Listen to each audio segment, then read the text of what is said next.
warning. Welcome to the 2-minute warning, where sports fans sound off.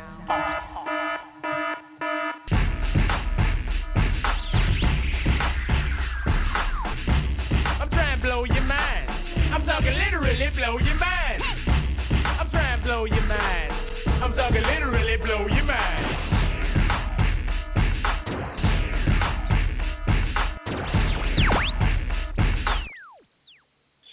Welcome back, fight fans. It is Mayhem Monday, and we are on Pride Rules MMA, episode 43, the Conor McGregor versus Floyd Mayweather final edition. We are brought to you always by ADK Fightwear, Black Hole Jiu-Jitsu, Madama Jiu-Jitsu, and the fine folks at 2-Minute Warning Sports. I am tonight's host, Tommy D. Joined with me, as always, by Chris and Omar. What's going on, boys? How you doing, Tommy? Hey, Tommy. Oh, guys, it's fight week. It's here. I personally never thought that this was going to happen.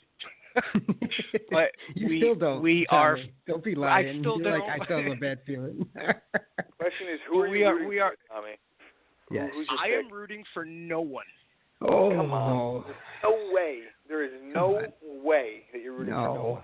You have. Come on, bro. You can't be fucking Switzerland on this one. Come on.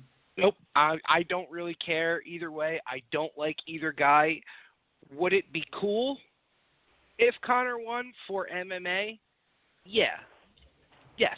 But I'm not going to root for somebody that I don't like. There has to be something that you want to see happen. That's the point. A Like, double knockout. Double KO. I knew it. He was going to say double KO from the second. Well, it's impossible. Floyd's not knocking Conor out. I want to see the both of them twist their ankle as they're walking towards the ring. Oh, that's no, so dirty. honestly, Oh, God. I think with what we're going to talk about now with the glove changes, which I mean it's funny. Now that the gloves are changed, Conor's a plus 300 now. It's amazing.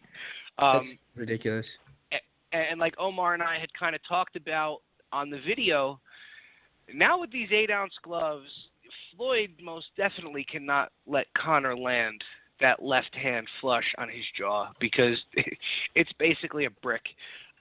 Omar, I know you know about this. Chris, I'm not sure if you do. Chris, do you remember what they had called the assault in the ring back in the 80s with Louis Resto and Billy Collins? Yeah, I know what you're talking about. I mean, what was it? There was something with the doctored gloves? Or smaller gloves. Well, they took an ounce of padding out of the gloves. Now those are 10-ounce gloves. They took an ounce out, so that makes them 9. These two are fighting with 8-ounce gloves. Billy Collins could never box again because of the injuries that he sustained going the distance with Resto and getting his face pelted. With 8-ounce gloves, we might see a murder in that ring. I think that Floyd is too smart to just feel like he has no advantages with the smaller gloves. I think there has to be some type of, at least, even if it's nothing, if it's just for more people to tune in because they think Conor has a better chance, it might just be a money thing and he's just so overconfident that he doesn't think it matters. But I don't know, man. They're saying Floyd might be faster with the smaller gloves. Well, so is Conor. He's going to enjoy all the advantages of small gloves too. Only he has the power, so that's the one advantage that he gains, and it's a big one. Well, that's his. Yeah, that's what I mean. That's why I had made the joke with Omar. If Money Mayweather gets tagged on the chin with 8-ounce gloves, it's going to become loose change. Yeah. I mean, I don't think he's ever trained with anything under 10 ounces before, except when he fought Tommy, the Big Show. It sounds a lot to me like you want Conor to win. Deep down. Would I mind seeing Floyd Mayweather get knocked out? Not Bro, really, but it would have been better if it was Arturo Gotti. You've seen Conor lose. You've had that satisfaction. You're telling me you don't want to see Floyd on his ass? Come on, bro. There is a part of me that does, but I wish Arturo Gotti did it instead of Conor. Yeah, that's all. Come on. Fair. But that was not a fair fight. No. That was a more fair statement than it was a fair fight. Well, I know from people who knew Gotti that he was doing a lot of coke and crack during that training session in Jersey City. It becomes even less of a fair fight at that point. Yeah. John, who do you think he is? John Jones? Yeah, honestly, that's what he was on the John Jones workout plan, not the Kanye West one. Jesus Christ! I mean, guys, crack think about and this coke. right now. Like this guy. Think about this right now. Honestly, the most think nervous about this. person on the fucking planet. Yeah, I mean, for real, 100%. Did you honestly think that this was ever going to come about, that the money was going to be agreed upon, that the UFC was going to even agree upon it, with Conor not defending yet another belt in the UFC? Did you honestly think that this fight was really going to happen? I mean, I can't. I would be fucking a liar in the beginning if I thought so. But to say I never thought, because at a point, like, I started hearing things and like news started breaking. So like, it was a possibility at a point in my head, but I didn't believe it at first. I thought it was just all talk for whatever reason, Omar? But, yeah. Well, I don't know. I'm at the point where, well, I first off have to say that just based on pulling for MMA, I want to see Conor do something. I want to see Conor shock the world, because I also want to see him then go back to the UFC and be like, listen, we got to do this partnership deal or I'm getting the fuck out. It would be one of those things that would change the face of the sport so much. Do I think that's what's going to happen? No. I mean, it's one of those things where if it does go to a knockout, yeah, it'll be early. It'll be Conor for sure. I don't have the double KO, as awesome as that would be. You know what, I've noticed a lot, and I think, like, everybody's saying the same thing when it comes to what you just said. Like, I want to see Conor, and, like, I feel like it's like you're putting yourself on the line if you actually go out there and say that you believe Conor is going to win. You know what I mean? It almost takes, like, a slight bit of credibility away from you, because, like, people are afraid to actually admit that. They're like, oh, he has a chance, but it's always followed by a but. You can't find anyone to say that Conor's going to win. Can I tell you what honestly, you want to know what my exact reasoning is? I'm afraid that if he wins, we're really never going to see him in the UFC again. Because why would he go back? I just beat the best boxer in the world. Because he's got a passion for fighting, and he's 29 years old. That's why. He doesn't have that much of a passion for fighting when he's saying he doesn't know if he wants to do it anymore because of head injuries. I have a question. When Floyd fought Pacquiao, how come he came back? Like, these guys make money, and they want to make more money. And the best way to do it is, I mean, for the record, but you don't think Conor still has goals? Yeah, money. What other goals are there? He's making more money. $100 million. He's going to make this much money and become the biggest star in the world and then stop doing what made him the biggest star in the world? I don't get that. Let's put it this way. Lisa Ann has taken too many ass and getting loads blown on her face and has never made $100 million. This guy's making $100 million in one night. That just got serious. So smart, so quick. Okay. Yeah. But he's also, like, Floyd has made that money in one day, and he's still doing it. Like, why is he still doing it? And it's like, forget about the record. He fought a bunch of times after he fought Pacquiao, or maybe not a bunch. But, Floyd, in the lead up, Floyd is also but there's a difference. Floyd is also in love with himself, and he wants that 50th win. He wants it. Explain to me how there's a difference. If that's what you just said, like, you don't think Conor is in love with himself? He's the most arrogant person on the fucking face of the earth. Well, according to a lot of the people that we talk to that have been engaged with him, he's only arrogant on the camera. Floyd is arrogant everywhere. He's just a douchebag. That is also true. I think we're joined with Kareem. What's going on, brother? Oh no, I'm just enjoying the back and forth here. Yeah. Well, I checked out at the Lisa Ann comments. I'm just still in shock that was actually. Well, let everybody know we got Kareem back with us tonight for his Kareem 15 before Shawn Teed calls in. So Kareem, why don't you weigh in on the topic while you're on? Listen, I would love Conor to win.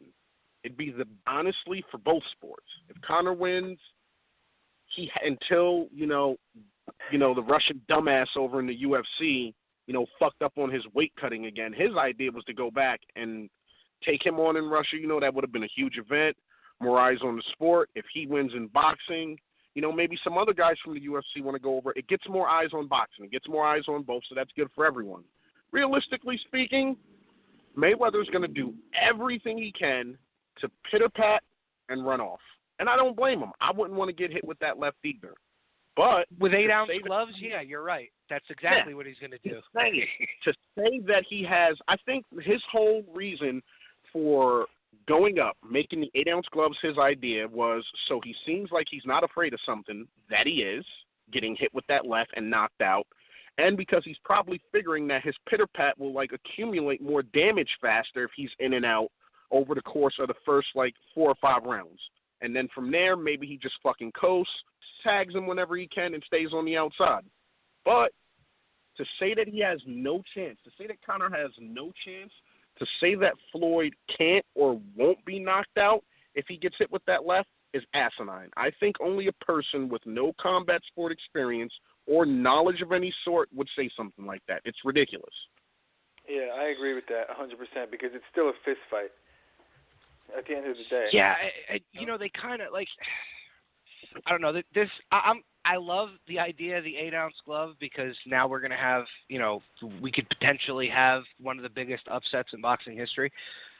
I'm a little nervous with it because, in MMA, you knock somebody down, the guy's going to come to the ground with you. It's going to get stopped.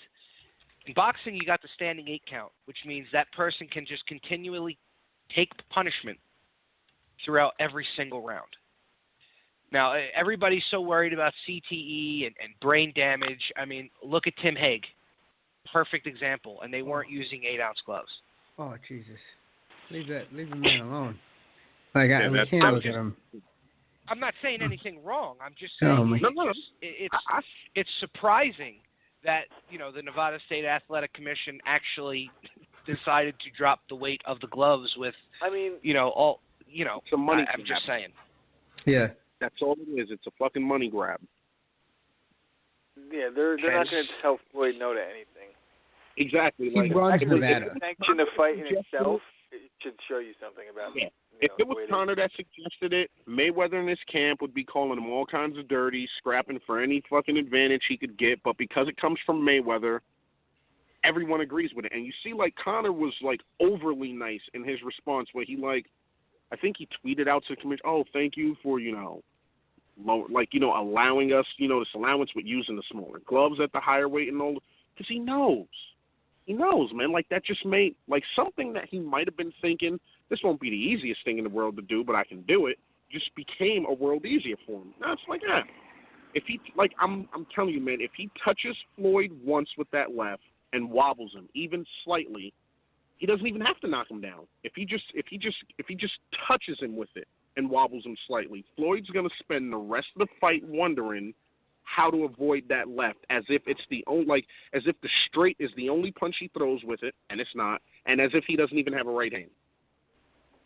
I said this, I agree with that too.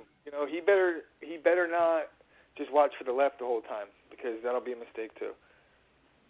What about people that say that Floyd has still, and I think Tommy might have said this on the vidcast, that Floyd still has an advantage in this situation because he's fought with 8-ouncers for a great part of his career.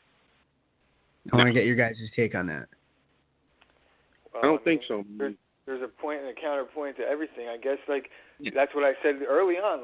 Floyd feels as if he gained some advantages too, in my opinion. Otherwise, he would have never made the move. He don't give a fuck. The fight was going to sell anyway. It might have got a couple more eyes on it, but for that being the motive, for him to take such a risk, supposedly, Floyd has to feel like he's enjoying some advantages here too. Maybe it just might be, Conor coming in and more overconfident. It's a speed advantage. Yeah, but it's a speed advantage for him. Yeah, but I don't know about that because Conor's going to be faster as well. If it helps Floyd be faster, then it's going to help Conor be faster. That's not a style thing. That's just a. Yeah, but that's the only advantage that there is for Floyd because it's not like the guy has knockout power. But I don't know that it's an advantage. Conor's fucking very deceptive and fast. Everybody's taking out the athletic ability of Conor as if he has none, and he's going to get danced on. And I don't know about that, man. He's a superior athlete I think it's not close. Vision beats power, and timing beats speed. Yeah. I like it. And I think that's going to play into it, too. Accuracy. Like, Conor fucking doesn't really have... We were talking about it in that post that somebody made, making fun of Conor, as usual, about him, like, saying, like, look at the separation from the... You know, whatever he was saying. He doesn't really have a point A and a point B for his punch. You know, like, he throws... Like, jabs turn to uppercuts mid-punch. You don't see that much, in my opinion. Not even in my opinion. The Poirier fight really shocked me with that, honestly. Because the Poirier fight didn't even look like he hit him altogether that cleanly. If you catch my drift, and I'm just like, Jesus Christ, he just had him so accurately pinpointed, and he got him, and he dropped him. Same thing with like Lomachenko the other night, 2 weeks Yep. ago. Like, he wasn't really catching dude really hard.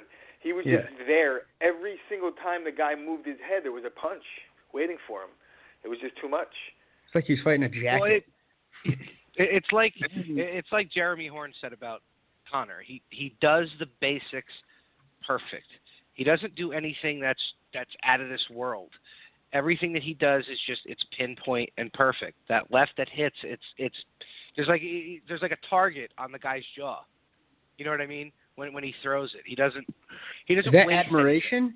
Is that admiration I hear? I mean, such a Conor fan. So. No, I'm not. I'm not. Yo. I don't take away from anything that the guy's done. I just don't like him. There's nothing wrong with that. No, There's he wrong also with said that he'd miss Conor. I think earlier, Tom, he said he'd miss Conor. Yeah, you were like, I'm afraid if Conor wins, we'll never see him again. Yo. In the UFC, yeah, because you know I'm why? glad I'm sitting down. I'm telling you, because that would have just floored me. Let's examine Kareem, why. Christ. Since he hasn't come back, has every single UFC, the numbers have been shit. Dana White seems to be pushing all of his attention and everything towards Conor. There's no attention going towards the guys in the UFC currently. So yeah, with him not there, it's not working out. And that's the problem with grouping the entire company on one guy. That's going to allow Conor to come back and make a boatload more money. So, which is more of a reason why, even if he they're loses, not going to pay him close to what he was getting paid in this fight. They're not. It's not going to happen. The most they'll get is like 30 million. That's the most they'll get. What a bad night. He's not out for the money though. It's equity. That's what he wants from the UFC now. Like it's all about the equity, man. They're not just going to give him. They're not going to just give him stock. He's got to buy into it like everybody else because there's actors. Yeah, but you had like a couple of those dudes that bought shares that were talking reckless. Like Mark Wahlberg was like, "I'll give him a couple of shares. I don't give a fuck." Yeah, he said, "Get out the checkbook." Tell him no. They're going to be hard pressed to tell him no if he wins this fight by whatever means. I'm sure a couple of these fucking celebrities will fucking pitch in a share. One of their minority, you know. Well, like I had said to Omar on the video, if they do allow him to buy into stock, right, you're probably going to see him fight more because the more he fights, the more money they make, the more his stock grows. So now that might actually get him to fight. At that point. That was one of my arguments for why they should have just fucking gave it to him in the first place. No. I don't agree with that to a degree. I mean, maybe, but, you know, he's playing it perfect. They're making a lot of money off of him still. You know, there's no beef. If he was pissed off at them and, like, you know, they weren't allowing him to fight Floyd, then he'd have beef. But they're allowing him to make a lot of money under contract, doing something that nobody's ever done. So, like, I don't think there's any, you know, if there was animosity, then there would have been a bad. When you're saying that somebody's doing something that, you know, nobody's ever done, it's because the UFC's never allowed anybody to do it. That was the point exactly that I made. Nobody really explored that. I mean, if you really look at the Ali Act, if you fight it, it's going to cost you. But I don't think, based on that shit, there's too much they can really do to stop it. Because all their contracts really stated money after, but they can do what they want. You're not allowed to compete in any mixed martial art promotion or anything like that's similar. Like if he tried to do, what's the shit that Fedor wanted to do, which is why the UFC said no. His combat sambo. Combat sambo. Yeah. Mm-hmm. Too close to mixed martial arts. So no, we're not going to let you do that. Combat sambo. Fuck yeah. That shit's amazing. Now, why do you think Bendo, like, before, I think it was before he fought Frankie, he went and competed in a fucking jiu-jitsu tournament. Like, he did that shit all the time. Yeah, but a lot of fighters are allowed to compete in jiu-jitsu. It's not considered like a combat. It's a grappling thing. And there's exactly. It's the type of combat that the contracts limit them to. It's the same thing. Conor actually came out and said when, in the beginning, if people were saying like, oh, they won't let him do it, he was like, well, the Muhammad Ali Act says I can do it, and I will. He don't give a fuck. A lot of the negotiations behind closed doors were probably like, look, I'm doing this one way or the other. Now you guys can be on board and like fucking get a huge piece of this, or we can fight it out. And at the end, however much it costs him, I think he would have won it. So why fight it when you can go, hey man, let's let him make his fucking $100 million. We'll get a nice piece of it.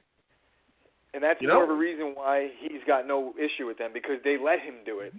Like they didn't make him fight it, which they could have done. But they're making why would they? It would be bad business to not let him fight Floyd. They're going to make a fucking shitload of money. More than would the Fertittas have fought him? What do you think, guys? Honest, that just occurred to me. Like, you think they would have fought him? I don't think Lorenzo White would have been in their ear like, yo, we're going to make $100 million. Why wouldn't we? Lorenzo and Frank would have wanted them to make that money in the UFC, not co-promoting a boxing event. I think Lorenzo would have wanted a larger piece for the UFC than what is probably I think it depends at what phase of the game we're talking for Titas. Let me tell you. So this is WME that let Dana pull the trigger on this. Yeah, but I don't know about that. Maybe early days for Titas, they were like a lot more guarded and they didn't want anybody in on what they had building. But once they made it, and they were like, they got to a point where they sold. So I think down the stretch they would have let it happen in the end. Yeah, but this isn't really like a UFC thing. Yeah, they're attached to it. They get a percentage. But Frank and Lorenzo would have been like, fuck that. If he's going to make that money, he's going to make that money here.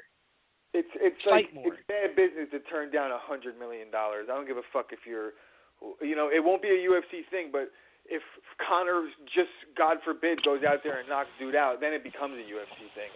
It's transcending two sports. It's definitely huge. We're talking about the biggest thing ever. I see what you're saying. I just don't think that the Fertitta brothers would have let him do that, because look at when Anderson Silva and what's his name wanted to fight. Roy Jones. Oh my God, Roy Jones. Roy Jones was still a name back then. He was still making money. Roy Jones, no. When Anderson Silva started calling him out, Roy Jones was already been knocked out a couple times bad. That made no sense. That gets nothing. It might have got something, because Roy Jones still gets. To do this fight, it has to be this fight. It has to be. I'm sorry, Anderson Silva was. You know how I feel about him. You got no love for Anderson. We all know that. Come on, fuck out of here, bro. Well, yeah, but don't you think that would have made for an interesting boxing fight? At the time, he was. No, he wasn't. You know why he wasn't? You know why he wasn't Conor's level? Because the guy barely speaks English, and when he talks, he sounds like his nuts are crushed. Whatever the case might be, I'm not saying it was his fault. I'm not saying it was his fighting skills or his style. I'm saying he just wasn't the star that Conor is. Let me close out with Anderson barely speaks English. That motherfucker speaks perfectly understandable English when he wants to get more money in his pocket, and when he can't have his way, it's Joe don't say, like he doesn't know what's going on. What the fuck? Well, if you listen to him on podcasts, it's great. If you listen to him, he could get halfway through a podcast speaking English, and then Spanish. In like 5 minutes, his translator has to come over and has to finish it. Oh, yo no say. It's normal. It's normal. He's normal. Well, he does have a 95 fight contract, for Christ's sakes. You know what I mean? Yo, he's fighting until Optimus Prime comes back from the dead. You absolutely suck. Yo. You're going to see Anderson Silva. You're going to see Anderson Silva and Matt Hughes fighting in wheelchairs in about 7 years. Oh my! In the middle of the UFC octagon. I can't believe you always find a way to roll that shit in. Pun intended, you bastard. Whoa! God. God damn it. Yo, Kareem left. That's how bad that was. Kareem just said, fuck this. I'm cutting out. I'm done. Yeah, man. You know, it's God, I'm excited. I really am, but I'm afraid of a letdown. Like, I'm afraid that, there's the possibility of the left hand, and then there's a very strong possibility of the Floyd running 12 rounds. Neither guy has a scratch on them, and everybody just wasted $100, and everybody's pissed off, and that's going to be a pretty bad backlash for both And then sports. you're going to have, like, every single Floyd fan like, I told you. What did you tell me? That he was going to run around? You told me he was going to get knocked, that he was going to knock Conor out. That's what you told me. I don't know who would be stupid enough to say that. You know what I mean? Like, he's going to knock Conor out. Like, he couldn't knock out anybody else. How about this? I'll do you one better. That he's not going to knock him out. It's if he wants to, he will. Like, they're that's fighting. Stupid. What the fuck did stupid. you just say? So if he wants to knock him out, he could, but he doesn't. He might not want to. What? So he didn't want to knock out Manny Pacquiao. He didn't want to knock out, half the guys that he fought. He just wanted to knock out Victor Ortiz. Ortiz because he fucking, hit him when he wasn't looking. So he wants to knock people out. He is, He didn't even have the chance to knock out Larry Merchant after Larry Merchant insulted him in the middle of the ring. He tried. Let me tell you, he said he tried. Ricky Hatton, and Ricky Hatton now looks like Larry Merchant. That's how fucking he talks. I think he's a substance abuser. That fight kind of. I think he picked up all the career. crack and the cocaine that Arturo Gatti left in that hotel room. Took it with him. And was like, yo. Ricky Hatton is a fucking. He's that dude. I used to love. He's blowing lines off of Lisa Ann's ass. That's what Ricky Hatton is currently. We'll just leave it at him being a savage. I'm not going to badmouth. I mean, he was. I mean, he was. They were real high on him, but he just wasn't ready for Floyd, as are most of the guys that Floyd right fights. Now, he looks like, if you were like, what, when was his last fight? I'd be like 1982. He looks like a gremlin. Doesn't he look like a fucking gargoyle right now? Like, he could easily be perched on Notre Dame's cathedral and just not move, and be like, oh shit, it's Ricky Hatton. Like, what? He looks totally yo. You know who else could be perched up? You know who else could be perched up there and not move? Oh no, Tim Hague. I'm not going to say it. I'm not going to say it. No. You were going to say Tim Hague. You absolute animal. Nope, not him. Chris knows Matt where Hughes? I was going with it. Nope. Matt, you were going. I didn't say it. You did. Oh God, how'd you get me to do that? I feel ashamed. Oh Jesus. On that note. So I think it's time to maybe potentially call. Okay. It's so it's going to be interesting. I definitely can't wait to see it. I know the undercard is pretty goddamn awesome. It's nice to see those guys are going to make a decent amount of money for one night's worth of work. What do you think of the undercard, Chris? I mean, it's got good fights. Obviously, they're gonna but it's all Floyd. I wish that you could see. I shouldn't even say that. They're all good fights. I think the Porter and Davis fight is the best, but Porter's probably going to get knocked out. And beyond that, I mean, I can't even get excited about the undercard. We're talking about Floyd Conor. I cannot wait. Think about that arena that night. Imagine if there's a power outage like the Super Bowl as they're walking out. Oh my God, Tommy, you're still having these bad feelings, and I don't know, man. I just feel like, you said what it is, and I'm going to tell you why. You said that, and then you said the no letdown. I'm like, Tommy, man, look on the bright side, bro. This fight is just so asinine, and I still can't believe that it's happening. It just does not feel real. It will not feel real. It's going to severely overshadow a great bout that's happening a month, not even maybe roughly a month later. I feel bad for that. That it's already sold out. I don't even think that matters. I think that people that are excited about that fight aren't going to be I don't know. I don't think less people are going to watch that than they were. In fact, if anything, there might be more people watching it because, that's what people are going to be talking about, boxing, a month before. I don't think that it hurts it. I really don't. Like, I'm watching it regardless. I don't give a fuck. Well, I mean, promotional-wise, it hurts it because they're not really promoting it that much. I know the fight's already sold out, but because the ticket prices are, normal for people to buy for that fight, as opposed to this one. A pair of tickets. Like guys are handing over the mortgages by design, fucking by the way, houses. because they sold as many tickets as they possibly could at a crazy price, and then he cut them in half to like the normal price where people will now buy them. It's just, I don't know. It makes sense. It's fucking pump and dump, some Gordon Gekko style. It must be nice to have that kind of money where you could sit ringside and spend $300,000 on 2 tickets. That must be nice. Somebody better die in that ring. I saw that on the 2-minute warning page. Yeah. Yo, for $200K, somebody better fight to the death. For $200,000? Fuck out of here. And it might even that's the first comment that started the whole thing off. The first time that Conor was ever asked about Floyd, he was like, "Hell yeah, I'll dance around the ring with Floyd for $100 million." It's like, are you kidding me? That was the first time I ever heard him talk about it. Can't you shoot like a albino water buffalo for $200,000 from a helicopter? Like, I feel there's other things you could do for $200,000 and at least get your rocks off instead of I just with can't that being wait. said, I'm watching it.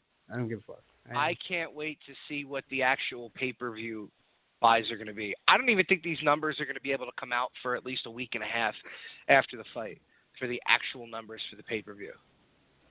I'm very interested to see what they're going to be. I'm telling you, it'll be funny because you'll have some people trying to not reveal them, some people trying to get them out early, some people trying to inflate them, some people trying to downplay them. It's going to be crazy to get accurate numbers. I agree with you. There's going to be a while before they're like, listen, this is really what they were. Here they are.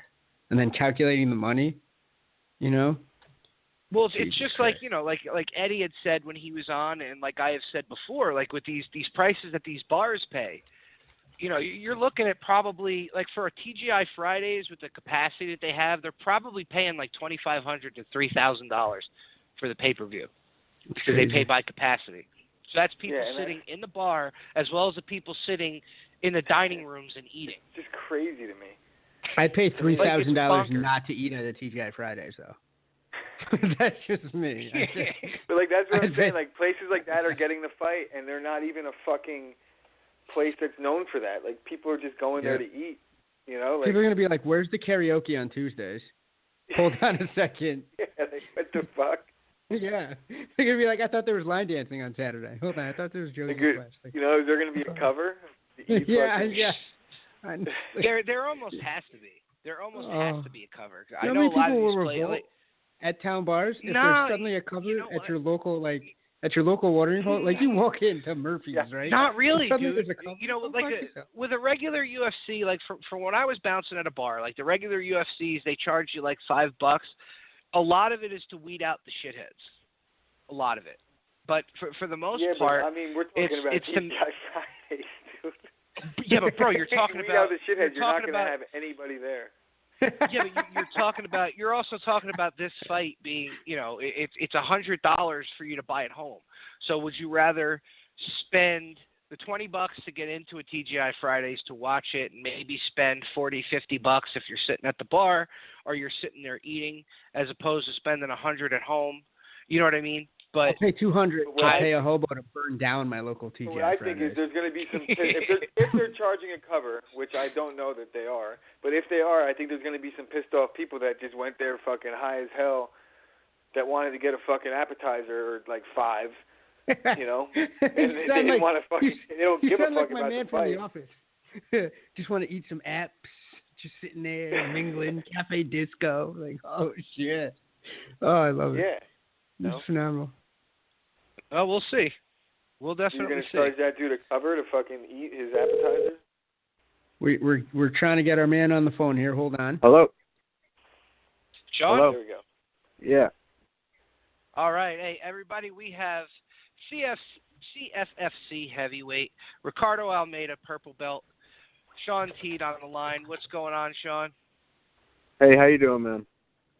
It's good to hear from you again, man. It's been a while. Congratulations on the big win at CFFC 66. It's nice to see you. You got the ref to stop it by punching this guy to death instead of hitting him with the world famous Teed lock. Yeah. Yeah, it was. There was a lot of unanswered punches. It probably could have got stopped a little bit earlier, but I'm glad I got the stoppage. Well, with that big win against Marsh, do you think this puts you right back in title contention again against Zoo? Yeah, I definitely think that it puts me in title contention. I definitely I don't know what he's actually doing. I haven't really seen anything about what he's doing. He had that fight on the Tuesday Night Contender. He didn't get signed, so I don't know if he's going to defend it or vacate it. I have no clue what's going on with that yet. So yeah, I think it's between me and maybe there's no real other person else right there. So you're definitely wanting to stay with CFFC? Have you gotten any offers from Bellator or anything else like that? Yeah, I got before I got into this contract and stuff like that, I had a few different leagues that I was talking to. I really like the CFFC. They treat me fantastic. I've been with them since my first pro fight. I had an amateur fight with them. I've been to UFC events and stuff like that. They run it exactly like, the big show. I just love everything they do about it. It helps you give that, when I make that next step, I won't be as nervous because of it. Well, yeah, I mean, you look at some of the guys that have fought in the CFFC: Aljamain Sterling, Jimmy Rivera, Eddie Gordon, who's been on our show a few times, had a fight through CFFC. It seems like it's a really awesome organization. I love Ring of Combat too, but this seems just as big, if not bigger. They're a fantastic to deal with, man. We got Bert, everybody there. Just a fantastic group of, the promoters, matchmakers, everything. It's just a good family to be a part of. Yeah, you guys got some really good local fighters in there, too. Ricky Bandejas, I know he's pretty damn good. He's doing pretty well there. I know he won on the same card that you were on. He's like an extended teammate of yours, isn't he? Well, he's a direct teammate because Nick Catone is a black belt under Ricardo Almeida, and I do a lot of training at Nick's. I'm there every Saturday. I'm there like every Tuesday and Thursday. I'm there all the time, so I see those guys a lot. Him, Corey Anderson, all those guys.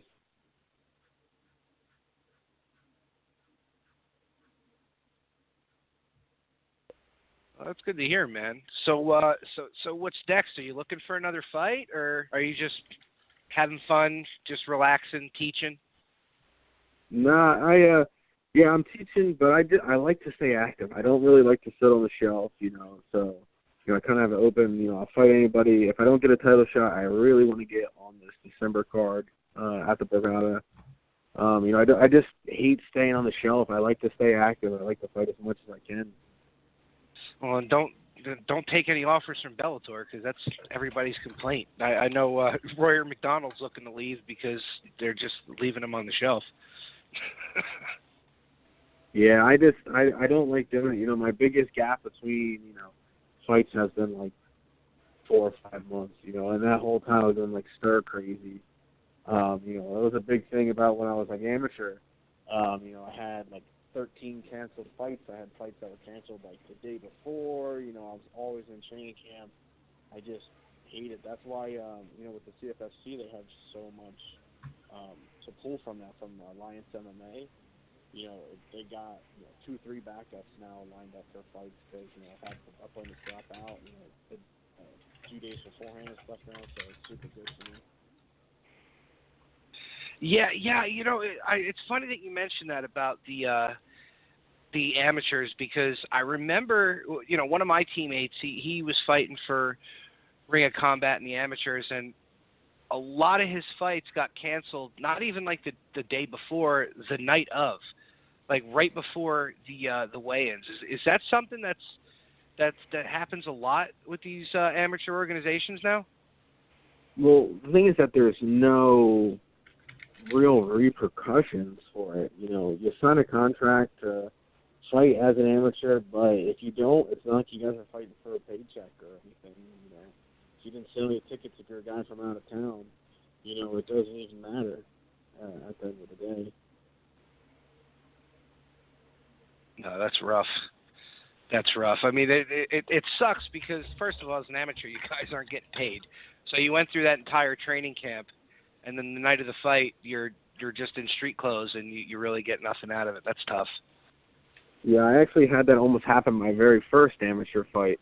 I did I weighed in and stuff like that.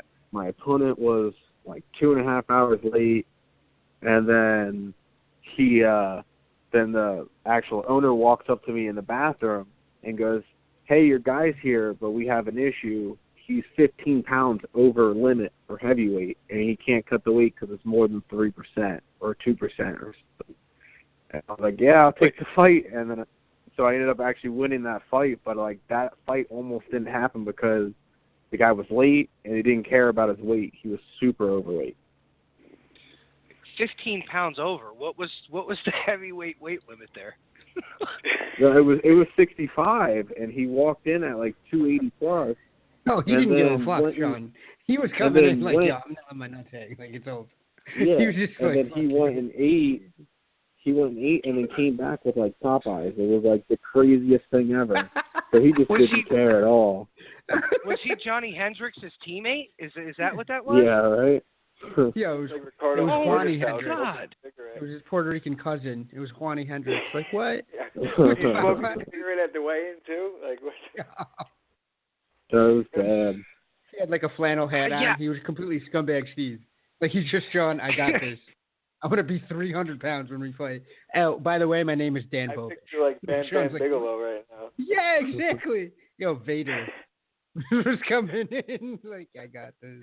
Like the Boy Meets World Vader. Yeah, seriously. I mean, yo, did they at least? I mean, you don't have to get into the specifics or whatnot, but you were game to go for it, I guess, right? Like, you didn't care. Thing is, I'll fight anybody. That's the thing. Most people just see me as a jiu-jitsu guy, so they're like, "Oh, we hold duck strikers and stuff like that." I don't care. Normally, though, especially with the way the CFFC is, hey, if you get somebody to sign a contract, I'll sign another contract. I don't care. I'll fight anybody. So, that's how I've gotten all my fights so fast. Is that, hey, get somebody that's gonna, not drop out, and I'll fight them. I don't care. I mean, that's the best way to be early in the game, especially. You never know when you're going to get that eye on the fight and that opportunity because of it. So take every chance you can get at this point, for sure. Yeah, it's worked for me so far. I was 3-0 when I fought for the belt because, I moved through all those top contenders. I lost to Rue, and then, I just beat B3's heavyweight champion. So, I'll fight anybody they put in front of me. Now, you were saying that this other guy might have to vacate because of the Contender Series fight? No, I didn't say that. I don't know what he's doing. I haven't heard anything through the grapevine of him having a potential fight or anything. So, like I said, if they give me a title shot, if they give me a vacated title shot, or they give me random Joe Schmo to fight, I don't care, at this point. Yeah. I think you should call out Brock Lesnar. Yeah. I gotta ask. This is fight week. Obviously, we all know the fight we're talking about. Who do you got, Conor or Floyd? I'm an MMA guy, so I'm gonna stick with MMA guys. I love that. But I have to go with Conor within the first 4. Wait, Conor within what? Within 4. I gotcha. The only reason why we even give him 4 is because it's boxing gloves. Yeah, exactly. You got to break him in a little bit. Great. See that, Tommy? He's got to stick with MMA because he's an MMA guy. You should learn something here. Seriously, Sean dropping knowledge. I don't like the guy. I don't like either guy. I don't like either one of them. A double knockout would be fine for me. It'd be fine. Yeah, that would be pretty awesome, though. Right? You keep mentioning it, and if it happens, I'm going to call the fix, Tommy. I'm going to say that right now. I think Sean's got my back. Like, yo. He's trying his Conor McGregor. He's, like, speaking it into reality. The double knockout. I'd pay the $100 for a double knockout. Right? It'd be like $50 a knockout, What's right? the prop bet on that? I wonder if there is one. Like, the props came out today, and one of them was, like, who's going to bleed first. Like, these are pretty cool props. I might have to, like, throw some money down on Floyd bleeding first for sure. Are there anybody that's giving you 26-1 though? Because I hear that's the prop bet to make. Thank you, Brendan Shaw. Wait, what is Jesus. it? Oh, he came out on his thing where he's like, yeah, I think I got 26-1 that Conor could win by knockout, and then somebody came back and said, hey, dummy, we only gave you 15-1. He's like, oh, damn it. Like, wait a second. That's a big swing. No, but 15-1 is still good. The odds, it's plus 300 now. That's it. It's crazy to me. Well, since we have a heavyweight on, Shawn, what would you think if Stipe got to fight Anthony Joshua in a boxing match? How do you think that would go? I don't follow boxing too much, so I couldn't give a pick on anything. I really like Stipe. He seems like a super, super nice guy. And it seems like he hits really hard, too. So, yeah. And he's got a boxing background. He was a pro boxer before he did MMA. Would he still get key locked, though, Shawn? He'd still get key locked. Let's be honest. 100%. It's coming. Yeah, that's awesome. There we go. That's that no can defend move. That's what that is. Yeah. It's nice to have a submission named after you, the Teed lock. You've reached superstar status with that one. That's badass. That's amazing. Yeah, it's just something that, I landed one time in practice, and then I saw an opportunity to fight, and I was like, it'd be really awesome if I could get this right now. And then I got it, and I was like, hey, that's awesome. Teach my nephews the same shit. Like, you master one or two things, and no one will ever fuck with you. That's the truth. You need one or two. Yeah, that happened in this fight, too. The guy took me down, started throwing punches, and as soon as I grabbed his arms, he stopped everything and just laid there for a second. And you could say he tucked his arms in real tight and didn't want to move, and he got stood up because of it. It was like a deer in a scope. The deer looks up like, wait a second. Hold on. I don't like this. It just starts freezing. Oh, it's phenomenal. Well, at least he had the wherewithal to stop punching, where, some guys just punch themselves into submissions like, Chael Sonnen. At least he had the wherewithal to stop the... finds a way to changed Gray Maynard's game so much in their fight that, with his 50-50 shit, he changed the whole game. Like, Gray Maynard fought like a bitch in that fight because he was petrified of the 50-50 position.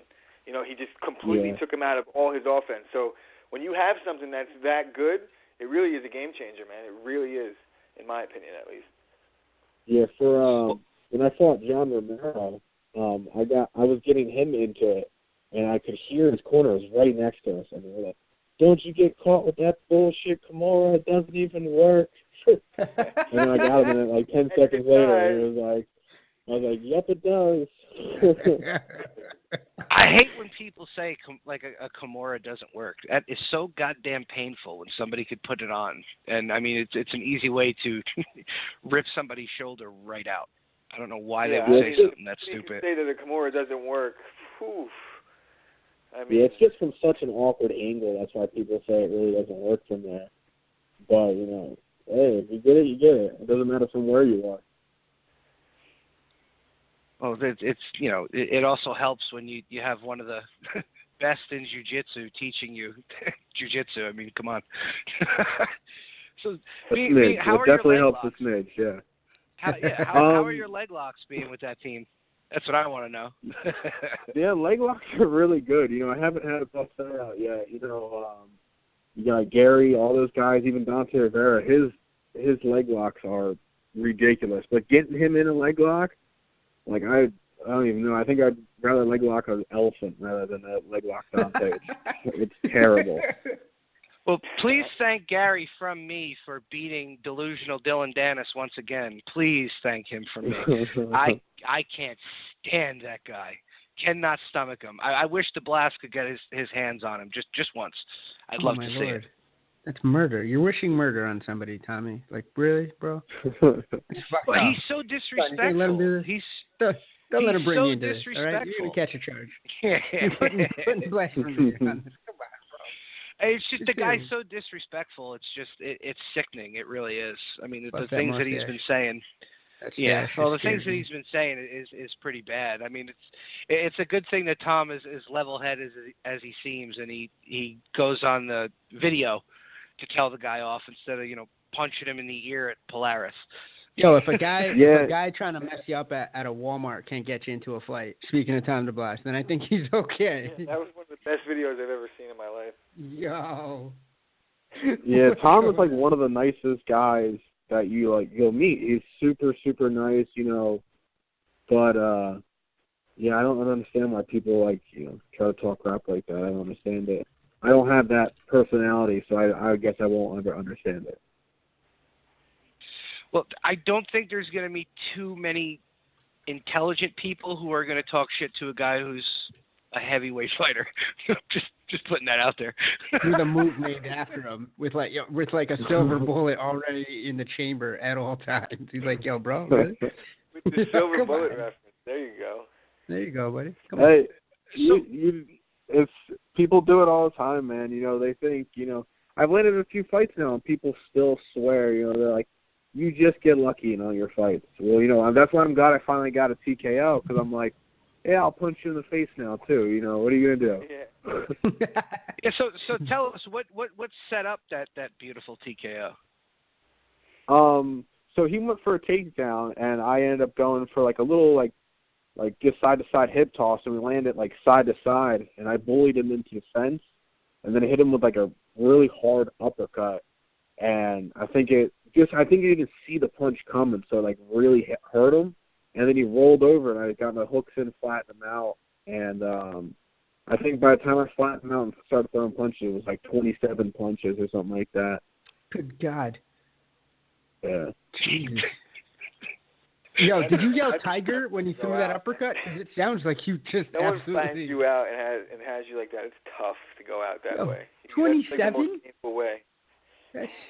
Yeah, from the whole process, when I eventually flattened him out, it was 27 punches. Yeah, it was bad. Who was the ref? Mario Yamasaki?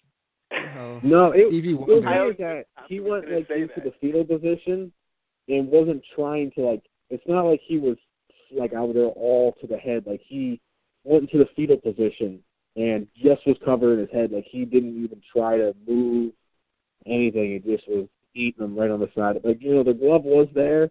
I did end up popping his tie flower ear and stuff, but there were some hard shots. I know he felt them straight to the glove every time. Yeah, I mean the glove's only doing so much when you're getting rained down on like that. Especially by a heavyweight. Come on, let's be honest. Physics, and he was trying to think of a little ice cave and some penguins and shit. He was the going thing straight. Is actually a punch skipped off and I hit the fence. And the camera guy, Manny Fernandez, hit himself in the face with the camera. It was pretty fun. Jesus Christ. That's amazing. Did he have a black ring around his eye? Once he was... I didn't know until afterwards. He posted. He was like, yeah, that was the photo where you had missed and hit the fence, and I hit myself in the face with my camera. You raccooned the camera guy. You pulled a Henzo move on a poor bystander. Through the fence, yeah. Well, at least he had a good story to tell the chicks at the bar that night why he had a black eye. Yeah. That's great comedy. That's phenomenal. I earned this the hard way. Got punched by Shawn Teed. By mistake. Outside of the cage. Good God. Man. Oh, man. So I know you said that you weren't as sure as to what's going on, in the fight world, but what about the grappling world, man? To keep you busy in between, are you looking to get into some super fights and stuff like that? Yeah, I would. I'd totally be cool doing some super fights and stuff. I was doing jiu-jitsu stuff before I started fighting, but since I've been fighting, I try to fight so fast that I haven't had much break to do, plan on doing jiu-jitsu tournaments and super fights and stuff like that. But if I definitely can't get on this December card, even though it's a little bit away, because I have to help Corey with his training camp now. So, I'm 2-3 weeks. I'm jumping straight into his training camp, and then I'll go from his camp to my camp. Who's Corey fighting? I didn't even see that he has a fight. I don't know if they actually released who he's fighting yet. Look at Tommy trying to break news here. Man. Don't listen to him. Yeah, wait, hey, I he ain't dumb, gonna tell you John? if you can't find out. He's trying to instigate a super fight too. He's gonna be like, now who do you have in mind? Anyone in particular? And then he's gonna make the call out. Exactly. Then we're gonna tag whoever it is. So please, continue to be the even keeled diplomatic man that you sound like, and don't listen to Tommy. Don't do it. Come on. Well, no, he said he's going to. He's going to help Corey with his camp. I was just, just. No, we're wondering. just busting your balls, Tommy. Don't get your pain. Don't get flushed. Don't get flushed, Tommy. We love you. Yeah.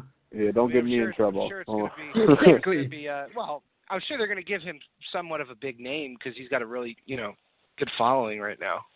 Stop it, Tommy. Yeah, he's a good dude. Sean. See? So about that like, name, he ain't getting nothing out of me. It's fine. No, he wants you to hold up how many fingers? Okay, 2 names? Is it 3 names? Hold on, first name. It's not charades. Is it Jimmy Manoa? Is that who he's fighting? Is he fighting Jimmy Manoa? I don't think that fight's happening again anytime soon. Oh boy, Jimmy Manoa. But yeah, I mean, I think the those fight to win pros would be something good for you in between because they seem to do those a lot, like right in New Jersey, not even that far from you. That would be pretty cool. Yeah, that'd be cool. I have access to the UGA super fights too. That'd be pretty cool to get in there too. Nice. Yeah, Omar and I had done a video on how the grappling, these new grappling super fights and stuff like that's pretty much like the future for MMA fighters because it's something for you guys to make money in between fights, and if you don't feel like getting punched in the face anymore, you could do something like that to still make money, still be on a grand stage, and it seems like they're starting to get bigger and bigger. So they're actually giving fighters more of a future when they don't fighting anymore. So it's a good thing. Yeah, it's definitely just something really good to do, like in your off time, rather than just sitting idle having nothing to do. Post-career too, man. Like you see a lot of these guys retired that even Vitor Belfort was talking about wanting to start like a Legends League. That's the perfect platform to do it on.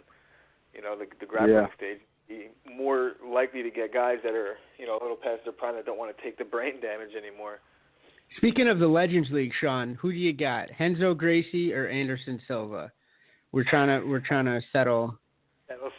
I can't go against Renzo. Like that's not a fair play. I love Renzo. I love Renzo. He's the funniest guy. Like I'll get text messages from him sometimes that are ridiculous. He's hilarious. And now I'm jealous because you get text messages from Renzo Gracie. I knew that was going to spark some type of something out of Tommy. Jealousy. But yeah, I agree that it's not fair that you asked that question to a Renzo guy. It's just not fair. I'm just saying. It's not even like I'm not a Renzo guy. It's just that I think Anderson Silva is like the greatest, one of, if not the greatest, one of the top 3 greatest fighters of all time. Yeah, and number if 2. If I answered that question any different, you get me mugged. You get me mugged. Renzo. And he'd live tweet it. Exactly. He'd live tweet it while you're getting mugged. He'd be like, "Listen." Yeah, exactly. Somebody's following me. Well, no, I get the punch. Sean, during March Madness, we did our own kind of March Madness with fighters. Now, Omar and I, of course, said that Renzo was going to win. My coach has ties with Renzo. Omar got his blue belt from Hoist, so of course we're going to pick the Gracies because if we don't, that means death for us. Bro, he's a great jiu-jitsu all day. What are you talking about? Okay. Exactly. Anderson, best ever. Get out of here. Sean's laughing at you. He's being polite. Anderson but he's is laughing. one of the best ever. Nick Diaz is definitely the best ever, though. Wow. Good sweet Lord. See what I deal with, Sean? See what we deal with? Tough. Yeah, tough life. So, Sean, what are your thoughts on what are your thoughts on the heavyweight division in the UFC? Do you think it's kind of stale at this point? What are your thoughts? What do you really think?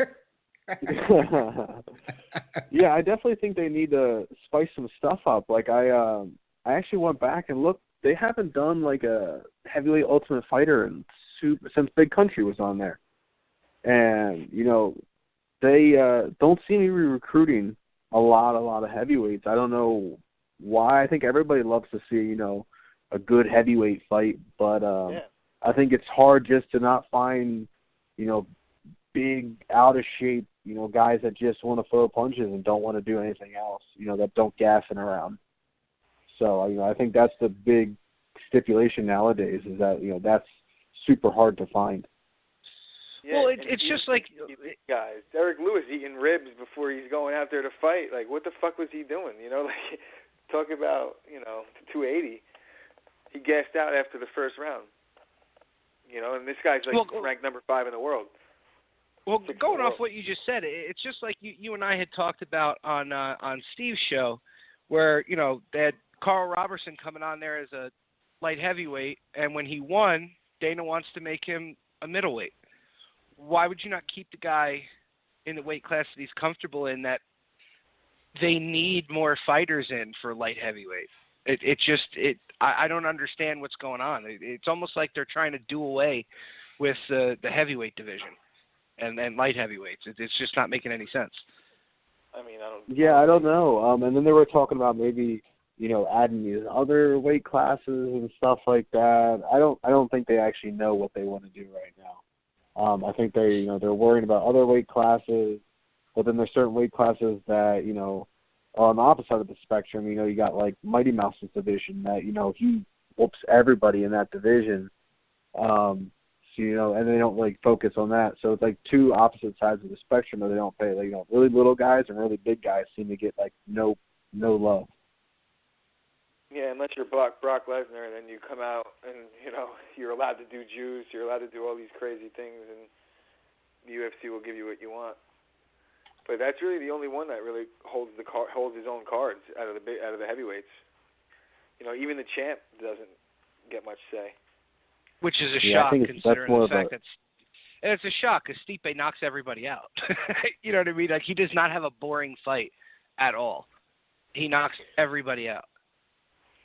Yeah, he's really entertaining to watch. Like, even when he fought, who was it? Not Verdum, the other guy that he just fought. It was actually a pretty good back and forth fight. Yeah. Yeah, I agree. That was a good fight. But I just feel like all the heavyweights in the UFC like either fought each other already or it's Ngannou, and like they need to just fast track that guy because the worst thing that could happen is he loses to one of these other really tough guys that are have already fought for the belt 4 times. Yeah, a lot of it, they're fighting the same guys over again because they don't have, they might have a good talent pool that's outside of the top 15, but as soon as they fight somebody in the top 15, they lose, and then you're stuck with exactly the same guys. Not really a guy that I've seen recently has just burst onto the scene, submitting or dominating everybody. You haven't seen somebody like that in a while. Yeah, and I think it's like Chris. Yeah, you're right. It's Ngannou. That's it. Yeah. That's the only heavyweight and that's the only one. Noise. And like they almost tried to do with Derek Lewis, but you've seen what happened. He's not ready. He's just going to be like the new Roy Nelson, in my opinion. Yeah, he gets tired so fast, and if he doesn't land those bombs, like when he fought on that Albany card, because Corey fought, I was there in person. He got taken down super easy, but the other guy gassed. Like, that guy should have finished him in that first round. Does that frustrate you? There's no reason that guy. Like, where you are in your career, you see two guys on that big of a stage, and then, because that's a little bit of what I'm hearing, and rightfully so, no? Like, come on. I mean, it's one of those things that, I believe, like, hey, I could beat that guy, but, I haven't earned, I haven't gone through the ranks, I haven't fought the right guy yet to get to that point. So I know my time's coming. I can be, as mad as I want about, that stuff, but, I know I'll get my chance to be in there and, show those guys that, hey, you wouldn't have made it out of that first round with me. And I got to prove that you wouldn't have made it out of that first round with me. But you're also young. You know what I mean? You're not, you haven't even, reached your prime yet. So your future is brighter than most. Especially at heavyweight division. Heavyweight's prime way later, I think. Yeah, I'm only 25. Yeah, you got plenty of time, and that's got to be exciting. 3-1 early, 25. Well, I'm 4-1 now. Hey, 4-1 now. Oh, I apologize. Yeah, come on, man. You got to update this Shirt Dog. It's messed up.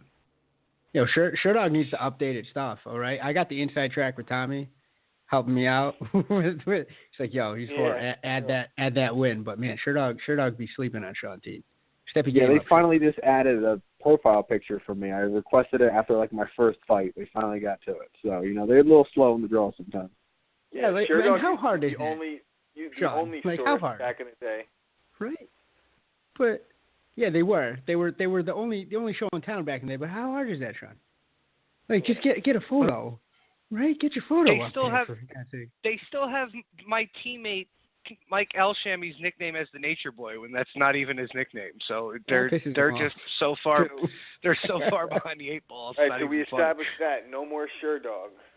Yeah, Sure Dog is dead to us. Yeah, my apologies. I take the L for that one. It's all good. Sure Dog. So Shawn, are there any other guys that in your camp that are up and coming, ready to burst down to the MMA scene? Well, let's see. We have the people you already know. You have like Corey, Carl, all those guys. You have Rex Harris over there. Guys that are really bursting. You have Ricky Bandejas. You see him. He's coming up, man. He's on a mission. And then I had a bunch of teammates that made a debut on my most recent card. DJ Young, Santos. I had a few guys they're going to be a problem. They're going to be a serious problem coming soon. When's Gary getting in the cage? That's what I want to know. When's he getting in the cage? I don't know, because he used to spar like years ago with the MMA team, but and then he got out of it, and then they said he was going to make his debut, but I don't know. You guys would probably know before I did. Well, last I heard, this was on the Joe Rogan podcast. It had to be 2 years ago. He was telling Joe that he was getting ready to get into the cage. Is it just that these submission grappling tournaments are paying him well enough that he doesn't have to get punched in the face? Yeah, I don't know, because he was up there with, what's that, TriStar where GSP is? Because he was up there training for a while. And then came back down. He's at, Henzo's all the time. Yeah, I don't know. Maybe, I think he just got linked up with Muscle Farm and stuff like that. So I'm sure he's making great money with what he's doing. Why have to start over basically with MMA, as like a lower level guy? I don't know when he's going to make it or if he's going to make it at this point. It would just be so interesting to see him in the cage, because he would probably be like another Ryan Hall, but probably with better stand-up because of your team. And that mustache. I think he would just be... And that mustache. And I think he's just a better athlete, too, than Ryan.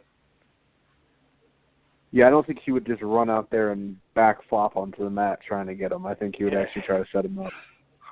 Like the Iron Sheik. Just start taking balls.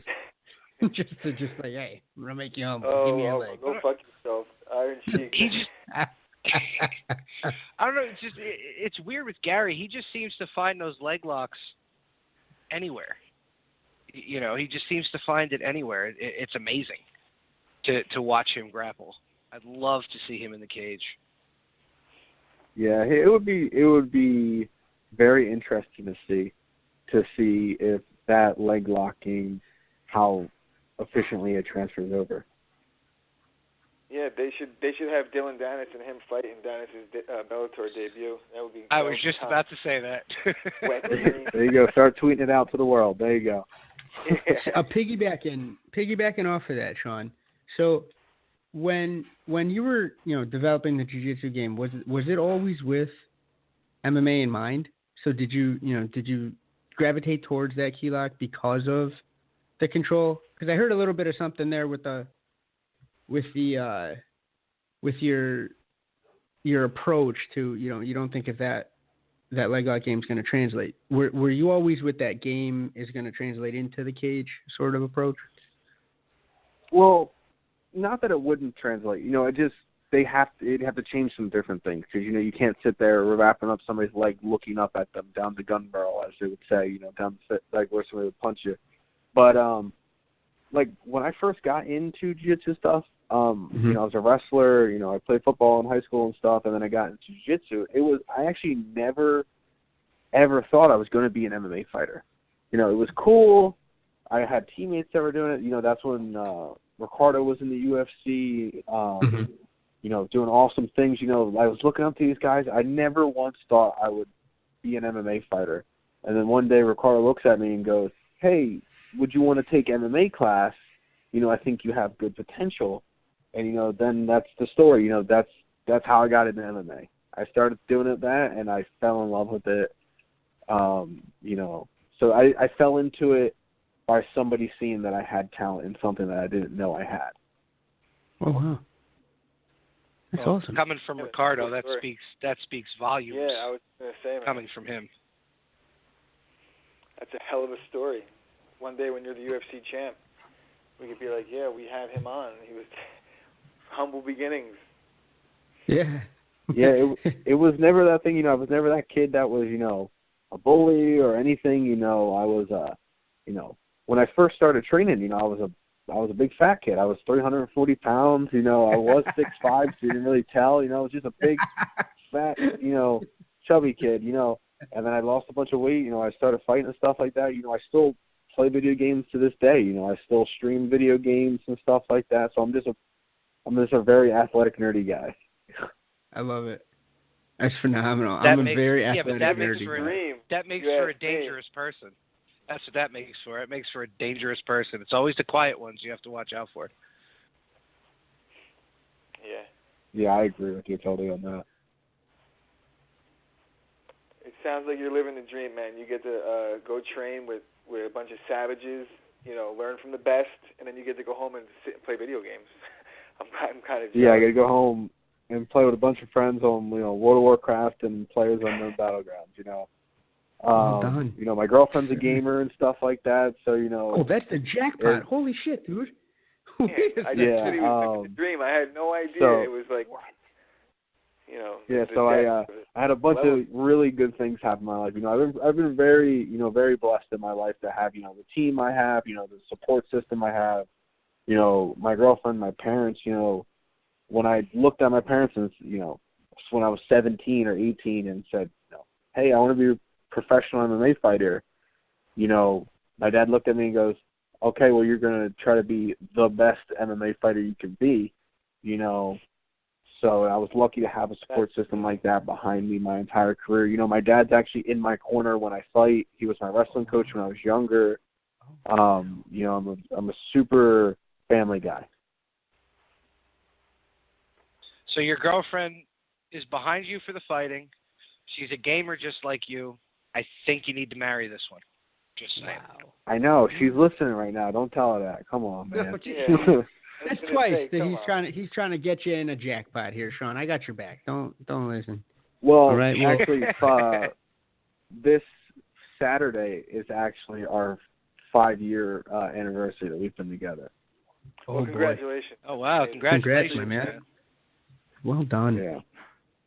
Yeah, she's dealt with all of this for 5 years. I'm actually pretty impressed.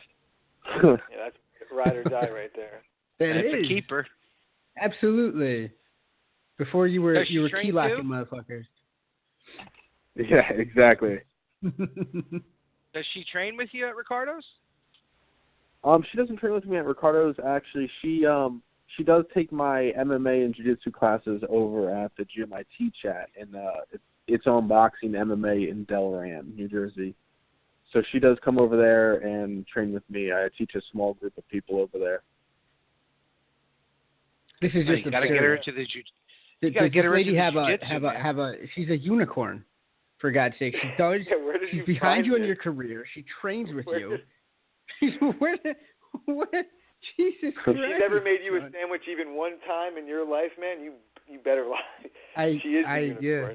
I'm jumping camp, Shawn. I'm sorry. I gotta get with the guys on this one. Gotta lock that off. I have to. That's fine. It's fine. That's what everybody says, you know.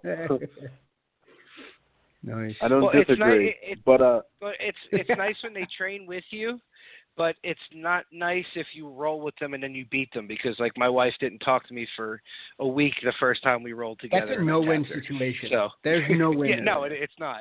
Stop it's acting not. like you can beat your wife and anything. Come on, bro. She'll choke you right the fuck out. Yo, Tara's getting the teed locks on Tommy. Let's be honest right now, all right? She's like, yo, what's wrong with this guy? Look at the video. The one thing I could say for her, and even Josh said it, she hits like a fucking mule when she punches. One thing you never say about your wife is mule. Yeah. No. Yeah, my girl does that too. See? But see, diplomatically though, notice. No, my girl. She hits like a monster. There you go. Okay, that's monster. fine. Better. We'll call it a unicorn. It's unicorn. She is. She's the Kristaps Porzingis of the East Coast. Yeah, I think. Yeah, when I used to teach at Dante Rivera, she was she trained there also. I think she got 3-stripe or 4-stripe white belt under there, whatever. But yeah, she trained there for a while when I was teaching there. Wow. Dante, that's in Freehold, right? Dante's? Yeah, it's Freehold, New Jersey. Yeah.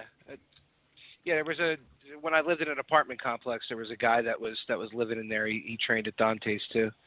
So yeah, you guys are all affiliated with Frankie and Catone. You're just a bunch of killers. Yeah, even like Eddie Alvarez, all those guys are out of our camp. You know, we have a serious roster. That's amazing. Good grief. Yeah, East Coast killers. Good God. Barbosa's getting passed up for fucking Kevin Lee. Kevin Lee, cheetah print. Kevin Lee. Let's never let him off the hook for that. Cheetah print. Kevin Lee. Yeah. What's your thoughts on that, man? The Ferguson Kevin Lee debacle fight that they're putting together now. Yeah, I don't know, man. I think Edson's earned it. I don't understand why they're passing him up for that. You know, Edson's a monster. When you can TKO somebody with leg kicks, that's an issue. Yeah. And when you can do it to multiple people, you got a real big issue. Like he's a quiet guy in the gym. You know, that's the very problem. funny guy. He's a quiet guy. But they want those idiots on Twitter. That's what they want. He's the type of dude that'll turn you into a wrestler and then fucking choke you out or take your arm too. Like his ground game is so underrated. Yeah, he's phenomenal. You know, I see him all the time in practice and stuff like that. He's one of those guys that, you know, you see him training and you're like, wow.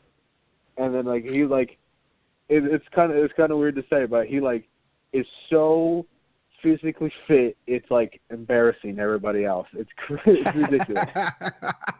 That's actually a good way to put it, though. I can understand that and relate as well. When you're being taught by Anderson Franco, you can't be anything else other than a monster. He was teaching at, Madama for most of the summer, and I'd be in the locker room getting dressed, and I'd hear him kicking pads, and it sounded like people were being shot with a shotgun out on the mat. It was insane. Do you work with Anderson a lot? I really don't work with him that much. I have, once or twice. I work with James Meals at a Driven MMA. He does like Frankie Perez, Corey Anderson. Okay. They all go to him now. Fantastic. But yeah, Master Anderson is a monster, because we have Marlon Morales in our camp too, and when those guys throw kicks, man, I'm watching them spar somebody, and you see somebody eat a kick, and then they instantly go for a takedown. You're like, that hurt. That definitely hurt. I wouldn't take any of his classes. I wouldn't do it.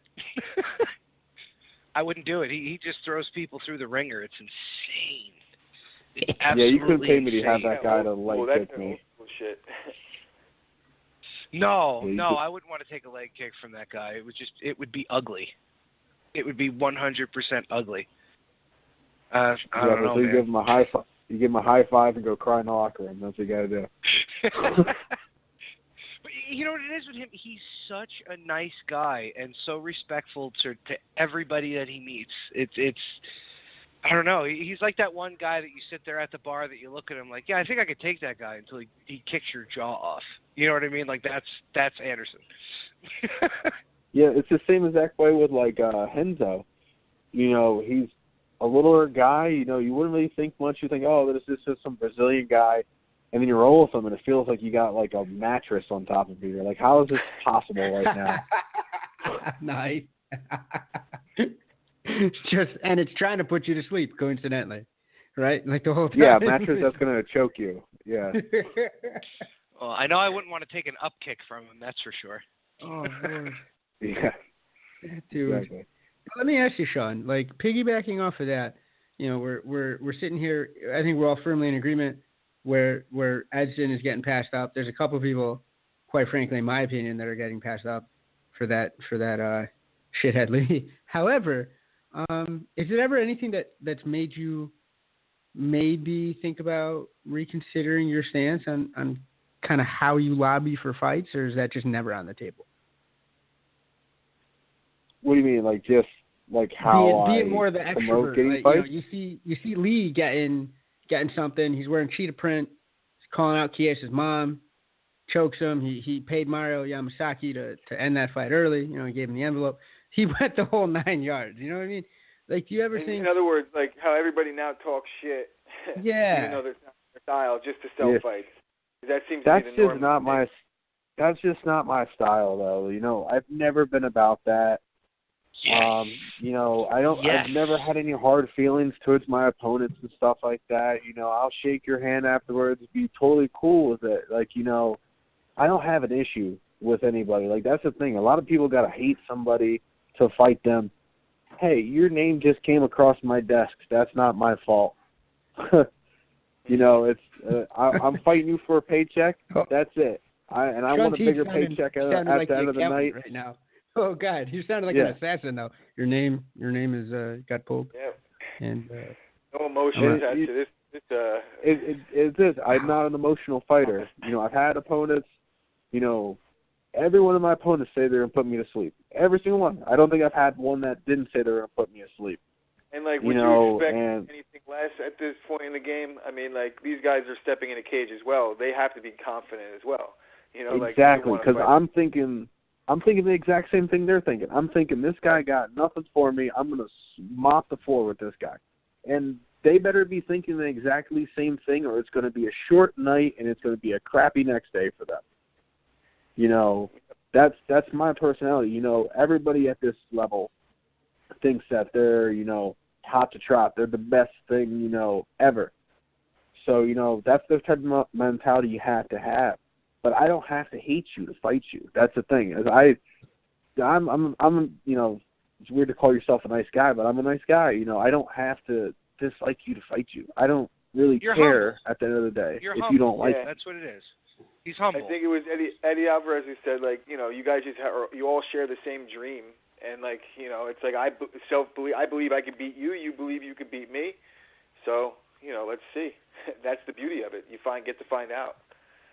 Exactly. Nobody gets into this kind of sacrificing sport. You're taking, how many years off your life for doing this sport. You're taking how many, surgeries that you'll have to have, how many beatings, how many brain cells you have to. Nobody gets in the sport to be second place. Nobody gets into the sport to know that they're going to lose. If you get in the sport and know that, you're a twisted individual. That's what you are. CM Punk did. Oh, God. Yeah. Wow. Well, I wouldn't. When there's a great payday in it, even if it's not the best one he's had. I can't hate on that, but I don't agree with the level he got to fight at right away. I've done a lot worse for a lot less money. I'll be the first one to say it. Maybe none of you guys are gonna. Come on, man. You just hate $20 $20 is $20, right, Omar? 40. I tried. I tried hefty. There's a lot of late nights at the bus stop for him. when Shawn spoke of the sacrifice that goes into it, CM Punk didn't have to sacrifice shit. He just got a UFC fight. He didn't have to come up through the ranks and fight in the small shows. There's a lot that goes into it before that nobody gets to see.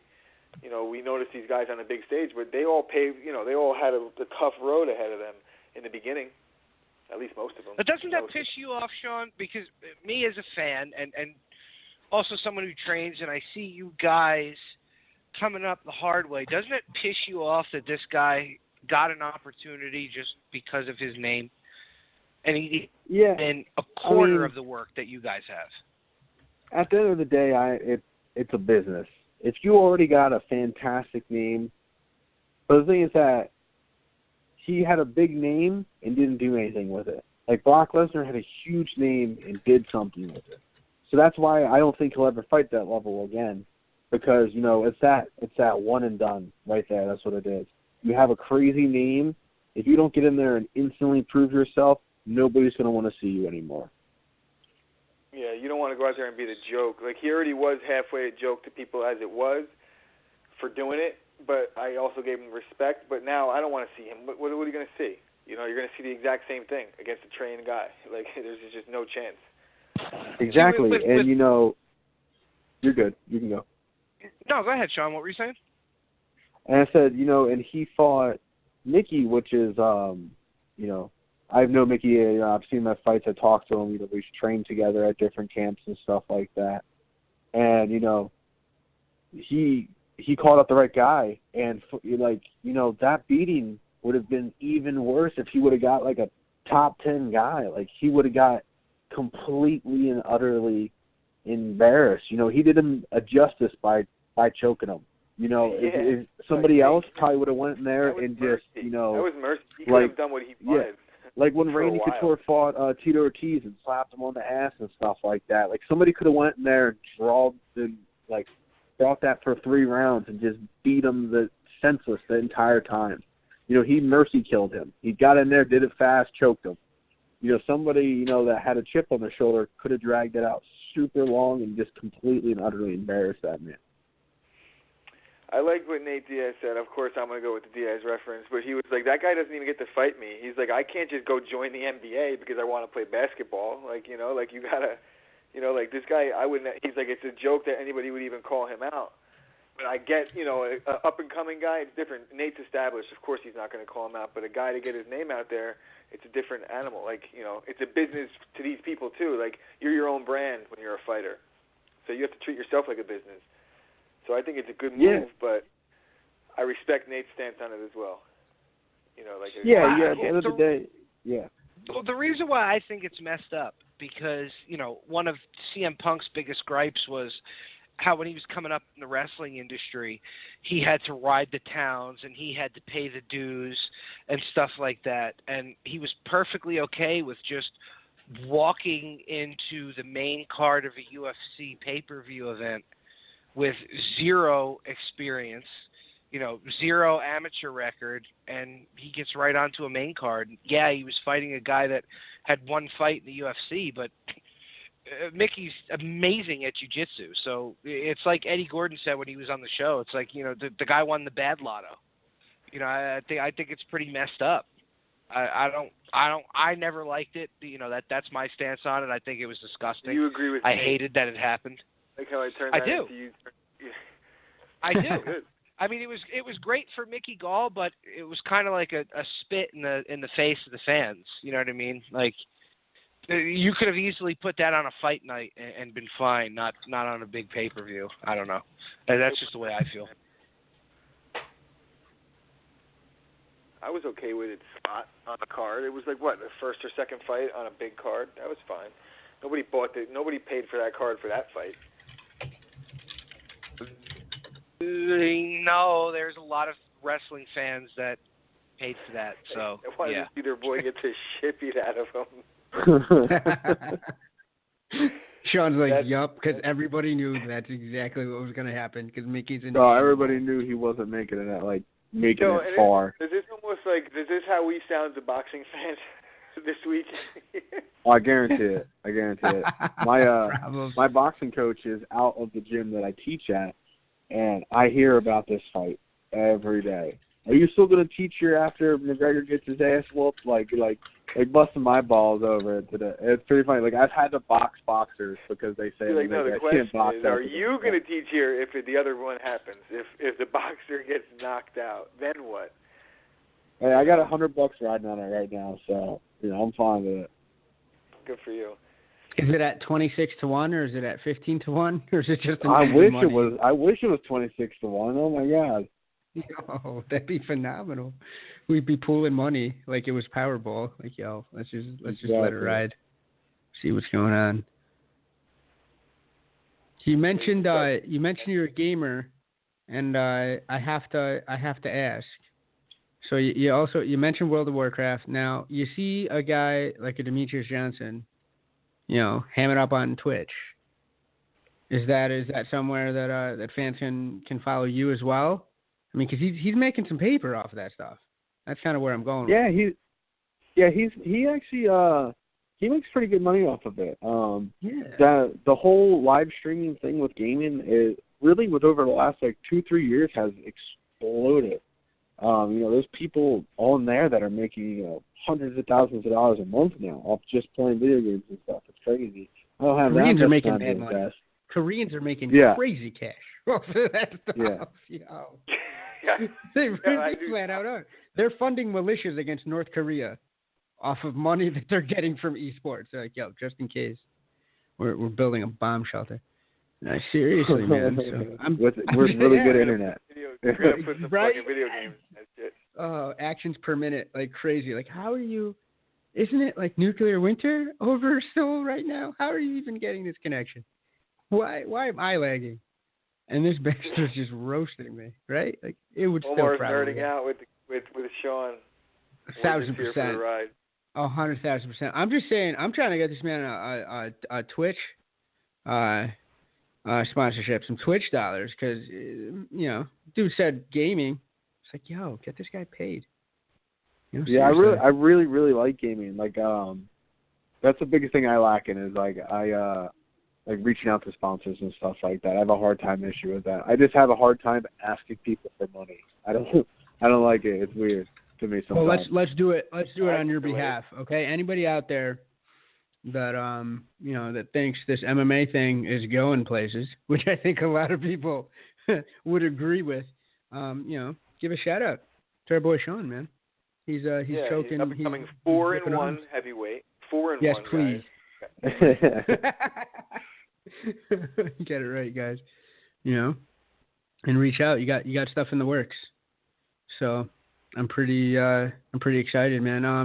So you said you were you had a little hookup there with sponsors. I mean, is there anybody that's currently that you're flying under their banner, or are we trying to reach out for you? I'm actually a big sponsor of mine is Eat Clean Bro. They actually just sponsored the CFFC event. Oh, yeah. They make all my meals and stuff like that. They're sponsoring fantastic. Everybody. Yeah. Dude, they're such a fantastic company. They during fight camp, I don't have to worry about any of my food. It's just, I have to open my refrigerator, put it in my backpack, go to practice. I don't have to worry about making it, because that's the biggest thing sometimes. And especially me, I don't know, whatever sugars, macros, calories. I don't have to deal with any of that stuff. They deal with all that stuff. That stuff will make your head spin too. It takes your focus completely off of what you need it to be on. Because trust me, counting that shit is like a day job. Yeah. Plus, on Sundays I was having to, make all my food for the week. Take 4 or 5 hours. I don't really, especially during fight camp, I don't have time for any of this stuff. So, it just made everything. And they have really good prices. I still order from them when I'm not in fight camp. It just makes it so easy. They have the greatest fucking billboard I've ever seen. It's just plain. It just says "Eat Clean, Bro," and then it's got the website and the number, whatever the fuck they got. It's right by my house. I see it every single day, and it's just big "Eat Clean, Bro," and you can't miss it. And I guarantee, I've almost gone on there 4 different times and I haven't, but I probably should. I would definitely go on there, man. I'd definitely check it out. They deliver too. They deliver all the way from New York to all the way to Philadelphia. It's crazy. They deliver all over. Holy shit. Well, I know Frankie was pushing them big when they first came out. I know that he was huge with them in the beginning. Yeah, he's still real big into them stuff. He's starting his own supplement company and stuff like that. I think they start doing their stuff soon. I don't know. The whole awesome. Iron Army supplement thing, yeah. Uh-huh. Frankie's making moves. Good for him. See, Tommy, I'm not a hater all the time. No, yeah, you know. But it's okay. Well, Shawn, this is the point of the show where we have you push your social media and tell everybody what's going on with you. So the floor is yours, bro. Yeah, I'd like to thank everybody for listening, all my fans, everybody, all my sponsors. I'm really thankful to all you guys. if you guys want to follow me on social media, my Twitter is just @Teed, T-E-E-D. It's just a 4-letter Twitter. My Instagram is Teed MMA, and that's my Twitch URL. My Facebook URL is just all Teed MMA. So you can either find me at Teed or just @Teed MMA on most stuff.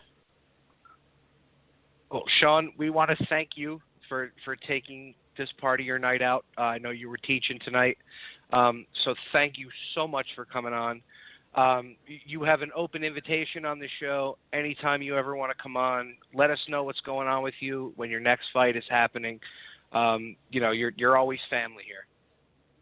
Yeah, thank you guys. It was awesome. You guys had a really good, good banter. I really liked it. Thank you for having me. Thanks, Shawn. Awesome. Thank you, Shawn. And have a good night, guys. Take care. Good night, man. That was fun, man. Yeah, bro. It's always nice. It's nice to get heavyweights, on here, man. Honestly, it's nice to, hear a fighter's perspective once a week. It reinforces how much I actually know about this sport. Of course, I'm making Which is nothing? Which is nothing? Did he just go Rick Rude on us? I think he just went ravishing Rick Rude. Oh, man. Wow. Quote that. Yo. But it's so sad that the UFC and Bellator, I would say World Series of Fighting, but I think they're changing their name now. They're not focusing so much on the heavyweights, where it's especially with boxing, if you were the heavyweight champion, you were the man. Yeah, I almost asked him about what what I was talking about last week when I said a lot of the athletes that are are playing other sports, that would be the heavyweights that we would see. It takes some of the excitement out of it, and I think it takes the interest out of it for the promoters in a weird way. I mean, that's just one take I have on it. But it does suck, man, because you were right. The heavyweight champion of the world is the baddest man on the planet. That's why I have such a problem with, the pound-for-pound list. It takes too much away from the bigger guys. It's it becomes not fair for them. They don't really get much clout, even though John Jones. Well, you know what it is? It's like that scene in Raging Bull where, De Niro's sitting there and he looks at Joe Pesci and says, I'm upset because I'll never fight Joe Louis. I'll never fight the heavyweight champ who, is the best in the world. And at one time, like we were just saying, the heavyweight champ was no pound for pound, nothing. It didn't matter. The weight classes didn't, you're right, 100%. At one point in time, it was the heavyweight, even recent, I would say as recent as Tyson Lewis Holyfield era in boxing. The heavyweight champ was the man. It was until and there was no A side, B side. It was let's fight. I don't, maybe I was just too young to get the ins and outs of it back then, but I don't ever remember. Well, back then it was just Mike Tyson. Back then it was come on. Bullshit. Tyson ducked Lennox Lewis for fucking 10 years.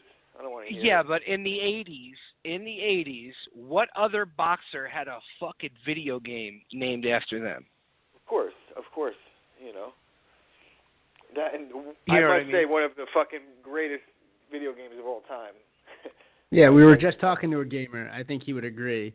That's pretty up there, classic. Are you kidding me? Yeah. Little Mac. If I could have that on my phone. Tommy, your son looks like Little Mac. How about that?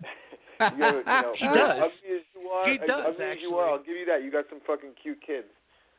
Thank you. Yeah, no, he does look like Little Mac. That's the nicest thing I think we'll ever hear Chris say about Tommy. You have some nice kids, dog. You ugly motherfucker. Got some cute kids. He looks like. Here's the problem, though. He looks like Little Mac and kicks like Edson Barbosa. I don't get it. Oh, Jesus. I wouldn't call that a problem. That's a bankable set of skills there, bro. That's because you're not the one getting kicked in the face by him. That's the difference. That sounds like a 401k. I looked like Terry Adam for 2 days after he kicked me in the face. You were walking around all I day. sign up for that, though. I'm sure you're willing to take that one for the team, for the greater good. Yeah, sure. Oh man, dude, that went great, man. I was so happy that he was actually able to call in. It was nice to get the heavyweight perspective. I wish he would have. Given us Corey Anderson's opponent, because now I'm really wondering who the hell it is. No, because he's might not even have part of the might squad. just be one of those guys that's preemptive, stays ready. I like that. You know, that's how I would. Yeah, nobody jumps into a camp not knowing who their opponent's going to be. It's probably in the works, but the contract probably hasn't been signed yet. Yeah, you might be right, but you know, for me, if I was anywhere near the top, I would just stay ready, because if a big fight opens up when somebody pulls out, you know, you get it. Look at Dos Santos. If there was a heavyweight that was in shape, they would be getting the Ngannou fight right now. Yeah, but no, that's what I was going to say before. They're what's his name? Alistair Overeem's been tweeting him like crazy. Overeem wants that fight. I'd love to see Ngannou knock Overeem out. I mean, which is surprising, I guess for that aspect of it, yeah, but it's like, he might be on cycle, really, right? Do you really want to see that fight though? Like, I don't know. Well, here's the reason why that fight would work. They were giving Ngannou to Dos Anjos, right? Or Dos Anjos. Wow. Dos Santos, yeah, I was right? Gonna fucking slap Dos him. They were giving him that fight. So he can't cut weight no more. Yeah, right? He's a heavyweight. So they were giving it to Zingano. There you go. How does that make you feel better? And Zingano? he just fought for the belt. Right before him, Alistair Overeem fought for the belt. So either way, they were giving Ngannou somebody who fought for the belt somewhat recently. I mean, if that's Overeem's why it calling kind of for the makes fight, sense. I'm sure he'll get it. I mean, what the fuck? You know, based off of this logic, yeah, I agree. I don't know many other people lining up to fight this dude, to be honest. That's because they're all on AARP, and they're probably not really fighting in the fucking heavyweight division. I think the only thing that stops Ngannou is cholera or something else that he might not have gotten, a shot for. Yo, whatever happened about it. Ben Rothwell, where's he at? I think he popped. Did he pop for roids or no? Or was that a while ago? He had surgery or something. Didn't he break Josh Barnett's neck with like a crank? Was he the Iron Probably. Sheik? Jesus Christ, man! Yeah, we got the second Barnett. Iron Where the hell is Sheik Barnett? Barnett was training UFC. Travis Brown and doing podcasts, and then telling Joe Rogan about a really terrible breakup that he just went through. You guys catch that? Yeah, Josh Barnett, I think, is fucking. He's the War Master is now like. He's the Magic Master. I seen a video of him throwing people off a stage at a rock concert like a week ago. What, Action Bronson style? He's just picking people up and throwing them out. He was just on stage with a rock band and he was throwing dudes into the crowd. And then he goes plays Magic the Gathering with like a bunch of girls every week. That's a thing of him on Reddit. That's what the War Master's up to, bro. Reddit, I'm dead honestly, serious. Reddit's a dangerous fucking hole to fall into because you could literally waste 2 days reading Reddit. I live there. Excuse me. I live there. I'm the troll in Reddit. I live there. I keep my one ear to the ground. Reddit is where I got to see these past 2 Game of Thrones episodes a week before they came out. I love Reddit. Reddit, yeah. Reddit's legit, man. I'm telling you. Curb Your Enthusiasm is on there. I mean, if you want it, I'm not sure you do, but. I mean, I want it. I want it, in the worst way, Omar. But I'm gonna wait. Whoa. Well, you'll find out on 4chan. I think what you're asking for is not on Reddit. I think it's more. It's more 4chan, bro. It's getting late. I'm at that point. It's like 2-minute warning after dark. After dinner, Pillow Talk with Chris, with Ravishing Rick. Well, listen, guys. This was absolutely awesome. This was a really great episode. As we said before, this is Fight Week. We've given you our thoughts on what we think is going to happen this week. I'm just excited to watch the fights this weekend. On Wednesday, Omar and I have the video cast. Chris, you should probably be home Wednesday. Throw on a headset and maybe jump on the video cast with us so the 3 of us could have some fun. What do you think? Wednesday, what time? You tell probably us, bro. Around 8:30. Yeah. Yeah, I mean, if we could work it around some, 8:30 might be tough. It might be better for 9. Okay. Let's work at 9. All right. We'll talk semantics and logistics in the chat. So we have that coming up this week. On Sunday, we have the post-fight video. We're supposed to be joined by Aaron Soriano, who's deep into the boxing world. Balls deep. Special thank you. Yeah. Special thank you to our sponsors, 80K Fightwear, Black Hole Jiu-Jitsu, Madama Jiu-Jitsu. Huge thank you to 2 Minute Morning Sports and Trisha and Tim. Guys, this was an amazing episode. Thank you to Shawn Teed for coming on, and we'll talk to you guys next week. Did you just show Spoonie some love, bro? I did. What's going on with you? I did. Wild. MMA bringing everybody together still. That meme still counts. I don't care what you say. Powers that unite us. Well, make sure you guys watch Fury on Wednesdays and look at Tim make a fool of himself when he's talking about every other team except for the Dallas Cowboys. You know what? Better yet, watch our fucking video cast. We'll watch them both, bro. Watch them both. Yeah. We can throw shine their way to make us bigger. No, but it's all love. It's all love. But don't watch. So thank you to Kareem for coming on for his Kareem 15. Chris, you were awesome as always. Omar, you are the fucking producing god. Thank you, everybody, and good night. Word up.